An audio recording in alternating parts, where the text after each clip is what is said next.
Hello everyone. మనం ఈరోజు ఈ వీడియోలో తమిళనాడు రాష్ట్రానికి సంబంధించినటువంటి విఐపి స్థానాలు, ముఖ్యమైన నాయకులు ఎక్కడ పోటీ చేస్తున్నారో ఆ నియోజకవర్గం చరిత్ర గురించి విందాం. ఏప్రిల్ 23వ తేదీన తమిళనాడు రాష్ట్రంలో ఎన్నికలు జరుగుతున్నాయి. ఒకే విడతలో జరుగుతున్నాయి. డిఎంకే మరొక వైపు కోల్పోయిన వైభవం కోసం పోరాడుతున్న అన్నా డిఎంకే.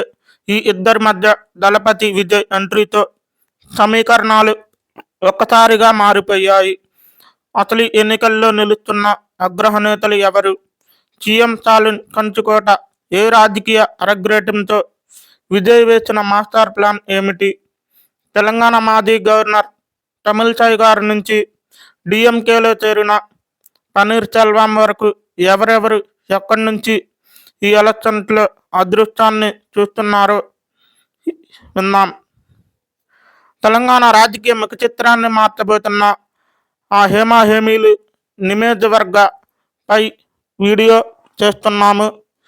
ఈ వీడియో చివరి వరకు చూడండి. ముఖ్యంగా తమిళనాడు రాష్ట్ర అత్యంత శక్తివంతమైన నాయకుడు, డిఎంకే అధినేత, ప్రస్తుత రాష్ట్ర ముఖ్యమంత్రి ఈయన చెన్నై నియోజకవర్గం కొలత్తలూరు నుంచి పోటీ చేస్తున్నారు. 2011 నుంచి ఈ స్థానాన్ని కంచుకోటగా ఉంది. 2016, 11, 21 సంవత్సరాల్లో 3 సార్లు ఇక్కడి నుంచి పోటీ చేశారు. గతంలో 1000 లైట్ నుంచి 4 సార్లు పోటీ చేశారు. మొత్తం 7 సార్లు అసెంబ్లీకి ఎన్నికై ముఖ్యమంత్రిగా సేవలను అందించారు. జయలలిత గారి మరణం తర్వాత ఆ రాష్ట్రంలో అత్యంత ప్రభావశీలమైన రాజకీయ నేతగా స్టాలిన్ మారారు.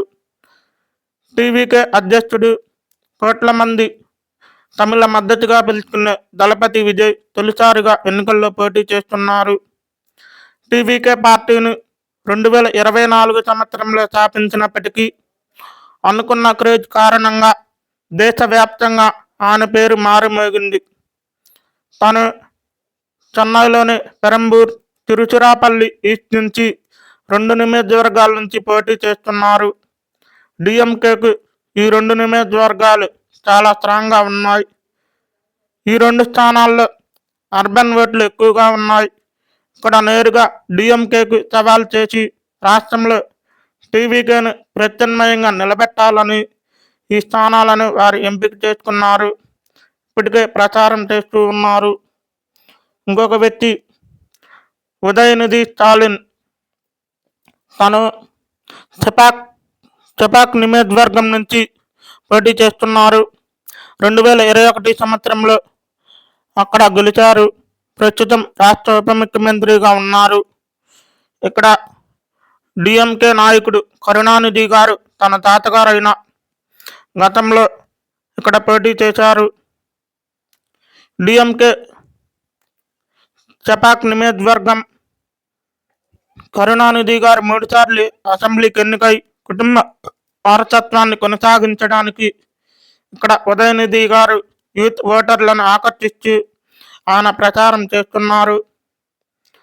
ఇంకొక వ్యక్తి అన్నా డిఎంకే అధినేత, రాష్ట్ర విపక్ష నాయకుడు పళనిస్వామి ఎడప్పాడి నియోజకవర్గం నుంచి పోటీ చేస్తున్నారు.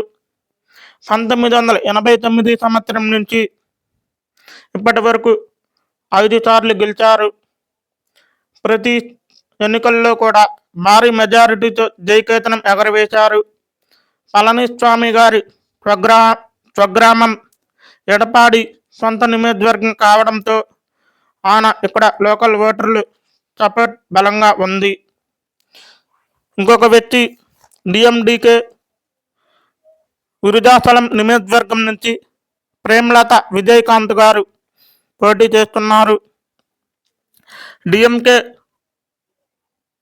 కూటమిలో భాగంగా డిఎండికే పార్టీకి 10 స్థానాలు కేటాయించారు.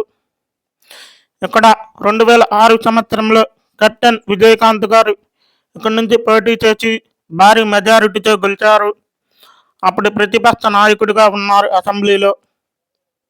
మరొక వ్యక్తి ఇటీవల అన్నా డిఎంకే నుంచి డిఎంకే పార్టీలో చేరిన కె పన్నీర్ సెల్వం గారు బోడి నాయకనూరు నియోజకవర్గం నుంచి పోటీ చేస్తున్నారు. తొలిసారిగా తన స్వగ్రామం కావడంతో తనకు ఓటర్ల బలం ఉన్నది. ముఖ్యంగా ప్రధాన మద్దతుదారుగా తేవర్ కమ్యూనిటీ వాళ్ళు ఇక్కడ ఉన్నారు. తనకు ఓటింగ్ శాతం పెరిగే అవకాశం ఉంది. మరొక వ్యక్తి బీజేపీ నుంచి తమిళసై సౌందర్యరాజన్ గారు మైలాపూర్ నియోజకవర్గం నుంచి పోటీ చేస్తున్నారు. ప్రత్యక్ష పోటీ ప్రతిసారి పోటీ చేసిన ఓడిపోవడం జరిగింది. అంటే 3 సార్లు అసెంబ్లీ, 3 సార్లు లోక్సభలో తను ఓడిపోయారు.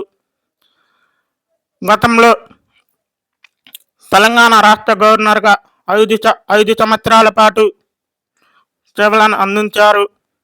వారికి ఎన్నికల్లో మైలాపూర్ నియోజకవర్గం ఓటర్లు ఏ విధంగా ఆకర్షిస్తారో వేచి చూద్దాం. మరొక వ్యక్తి ఐపీఎస్ నుంచి తమిళనాడు రాష్ట్ర రాజకీయాల్లోకి వచ్చారు. కె అన్నమలై బీజేపీ పార్టీలో చేరి కొంతకాలం రాష్ట్ర అధినేతగా ఉంటూ సేవలను అందిస్తూ రాష్ట్ర హైకమాండ్ తను కోరుకున్న స్థానం కేటాయించలేదని ఈ ఎలక్షన్లో నేను పోటీ చేయనని అన్నమలై గారు కేంద్ర ప్రభుత్వానికి తెలియజేశారు. అయితే బీజేపీ అన్నాడీఎంకే కూటమి తరపున ఎలక్షన్ ప్రచారం నిర్వహిస్తానని అన్నమలై గారు తెలియజేస్తున్నారు. వారు ప్రచారం చేస్తూ ఓటర్ ప్రభావం ఎలా ఉంటుందో వేచి చూద్దాం. రేపు జూన్ నెలలో జరిగే అన్నమలై గారికి రాజ్యసభ సీట్ కేటాయించి కేంద్ర మంత్రివర్గంలో తీసుకునే అవకాశాలు అయితే ఉన్నాయి. ప్రస్తుతం 3 రోజుల సమయం మాత్రమే ఉంది. 22వ తేదీ సాయంత్రం 5 గంటల వరకు తమిళనాడు రాష్ట్ర ఎన్నికల ప్రచారం జరుగుతుంటాయి. ఈ ప్రచారంలో మన ఆంధ్రప్రదేశ్ రాష్ట్ర ముఖ్యమంత్రి నారా చంద్రబాబు నాయుడు గారు కేంద్ర ఎలక్షన్ బీజేపీ హైకమాండ్ ఆదేశాల మేరకు రేపు మధ్యాహ్నం కోయంబత్తూర్, చెన్నై, అదేవిధంగా తమిళనాడు రాష్ట్రంలో మన తెలుగువారు ఎక్కడైతే పోటీ చేస్తున్నారో అక్కడ ఎన్నికల ప్రచారం నిర్వహిస్తారు. 2 రోజుల పాటు మదురై తదితర నియోజకవర్గాల్లో అన్నాడీఎంకే కూటమి తరపున ఈ విధంగా తమిళనాడు రాష్ట్ర విఐపి స్థానాలు నియోజకవర్గాలు ఉన్నాయి. మే 4వ తేదీన ఎన్నికల ఫలితాలు వస్తాయి. ఆ ఫలితాల్లో ఏ నాయకుల ప్రభావం ఎలా ఉంటుందో వేచి చూద్దాం. మరిన్ని వీడియోల కోసం మా ఛానల్ని సబ్స్క్రైబ్ చేసి బెల్ ఐకాన్ని క్లిక్ చేయండి. తమిళనాడు రాష్ట్రంలో ఏ పార్టీ గెలుస్తుందో, అధికారంలోకి వస్తుందో మీ అభిప్రాయాన్ని కామెంట్ రూపంలో తెలియచేయండి. జై హింద్, జై భారత్.